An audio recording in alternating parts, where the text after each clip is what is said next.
Fire Department, Washington, Iowa. Just give you a quick tour of our new stations. Awesome. This is the apparatus bay. We have all our trucks in here. Walk through and show you the trucks. Let's see some of the tools and equipment we use. Air packs for breathing in a real smoke-filled environment. This has compressed regular air in there. It's not actually oxygen, it's just breathing air. All these trucks are kind of set up the same way. Similarly, not exactly the same way, but you can blow smoke out of a house with these fans and our own fire extinguishers, some rescue equipment. This is our biggest truck, kind of our prize here. It goes up 100 feet, 100-foot aerial. So. How many different trucks do you have? We have 6, 7, 8 trucks, and a new one on the way. New tanker. This is our old tanker here. It holds about 2,000 gallons of water. The new one's going to hold about 3,000, so that'll be nice. For our fighting rural fires, we can take a lot of water with us. The new station, you see we got these yellow tubes here on the trucks. What are those for? Is that water? This just connects the exhaust, so when we do our daily truck running, we can don't have to breathe all the carbon monoxide in. It's pretty nice. It's kind of a new improvement to our new station. Cool. We got a lot more room in between bays. Our old station was really cramped, and this is a lot better for us now, a lot more space. We have an exercise room, and then we have exercise equipment. Our exercise room kind of overflowed. So yeah, so let's walk through and check out each truck.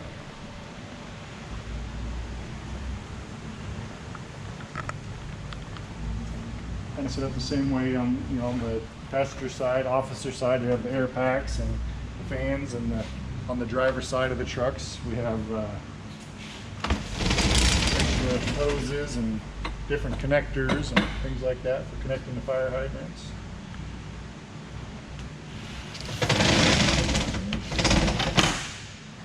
This is kind of our rescue side. Car accidents, we have the jaws of life here.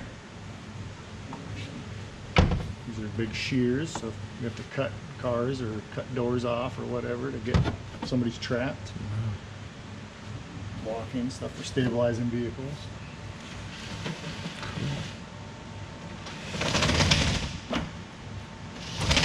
How long have you worked as a firefighter? I've been full-time here since 2017, but I've been on since 2008. Oh, cool. Yep. Awesome.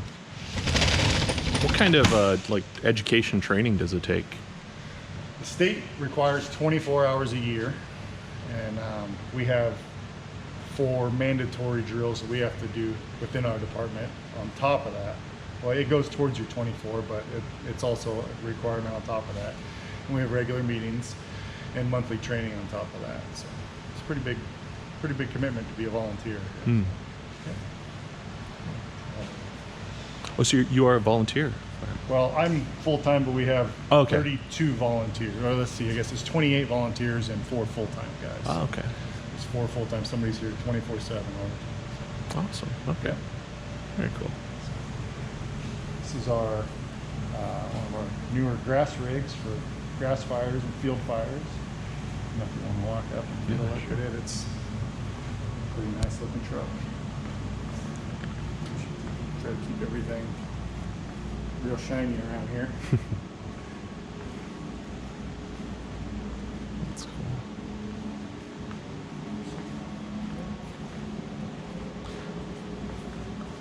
So you mentioned, fighting like rural fires and stuff on that. How is it kind of different than maybe if you were in like Cedar Rapids or something like that? The water supply would be the biggest thing, and that's why we have the tankers, and then we can also call for mutual aid for the surrounding departments, and they can bring their water tankers and things like that, so we can keep the water shuttle going. And we can, in the city you can hook onto a hydrant. In the country we might have to suck water out of a pond or something like that. So, or maybe you just run back to town and use a hydrant and just shuttle water back and forth. So it's some of the different challenges for being out in the country. Cool. That's interesting.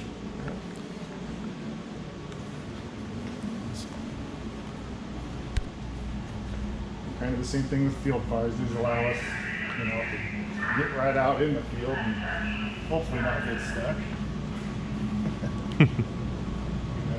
So we have another grass rig here, and then we have this side-by-side apparatus with a pump. It's got a high pressure pump on it, so it's use a lot less water, but you can put out a lot more fire with. It's got like 60 gallons of water on it, where these hold like 400. So different there. The rescue truck, this is through the county, but it's stored here. But it's essentially for strictly car accidents and things like that. So any type of rescue or extrication, we use this vehicle. We just have the ability on this truck as well. So, yeah. So this is our gear area. So the guys come in and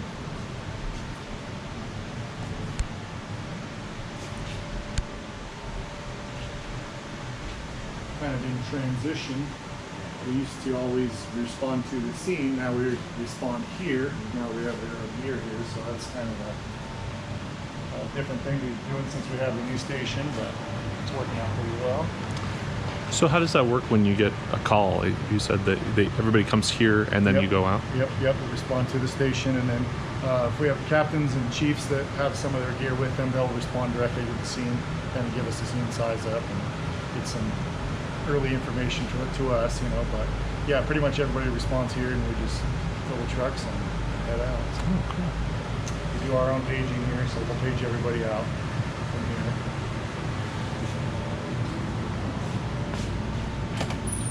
So fitness room. Got some good donations and grants, things like that. A lot of guys put a lot of work into this room, so not real big, but it's efficiently stacked in here. So Are there any like physical characteristics that are important when you're either volunteer or working for the fire department? yeah, just definitely being fit and trying to keep up on have good breathing and being able to maintain. We have these 30-minute bottles, but they call them 30-minute bottles, but some people can go through that air pretty quick, a lot quicker than 30 minutes. So try to just basic cardio and keeping up things like that, and strength and conditioning. Some guys do more than others, but yeah, it's real good to definitely keep up on the cardio. So. How often do you exercise and try to stay in shape? Me personally, or just yeah, personally, I use all the exercise equipment about every shift I do. So yeah, cool. Awesome. Yep. So this is one of our newest rigs. We're going to be doing EMS and getting the first responder service on top of fighting fires and rescuing. So this will be that truck. It doesn't have the new decals and stuff yet, but that's kind of in the works. So got some more training to do to go down that road. Here's our other grass rig. I'll show you here.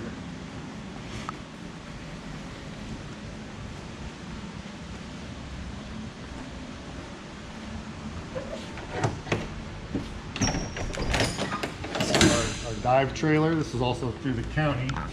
So we have diving equipment and scuba for water rescue or ice rescue. So maybe kind of hard to see, but train all that. And this here would be our technical rescue. We can have the ability for high angle, grain bin rescue, confined space, and trench rescue. So cool. kind of a lot of stuff packed in one package there, but so we kind of train all that stuff throughout the year as well. This is if somebody farmers get trapped in grain, we can get them out with this. Oh wow. How does that work? I said. This comes apart into 4 sections, and you can basically just put each section around them and then kind of connect it as you start to encompass them. And you can just shop back the grain right out of there. Oh, okay. And freeze them up. So Oh wow. You shop back in the grain out, you kind of push that down.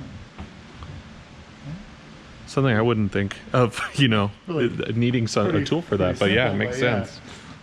works well. So, in addition to our last station, we have extraction room. It's kind of a mess right now because we're doing some stuff in here, but we can keep our gear clean. There's a lot of cancer-causing materials in the carcinogens in the fire nowadays, so keeping our gear clean and keeping our people clean is a big thing. So we have gear, we call it extractor, but extraction room, and then we also have shower rooms so guys can shower before they go home and don't have to worry about taking all this stuff home. Awesome.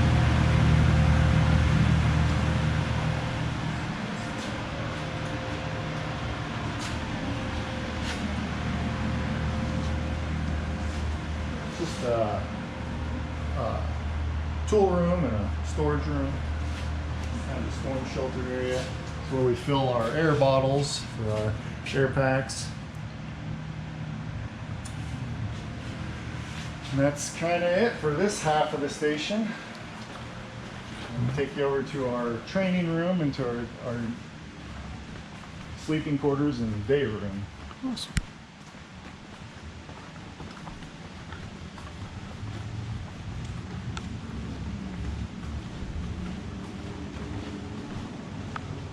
And this building's new as of last year, right? Yeah, we moved in November, late November. There is a meeting about ready to start in here, but we can just walk through. Okay.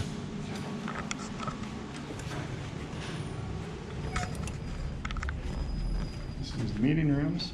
You can have our regular meetings in here, and the city is able to use it for a lot of their meetings as well. Do this, Brendan? Oh, hey. Doing a tour. All right. This is our kitchen. Got 4 people to live here, so gotta have a place to cook and eat and store our food and stuff. So it's a kitchen.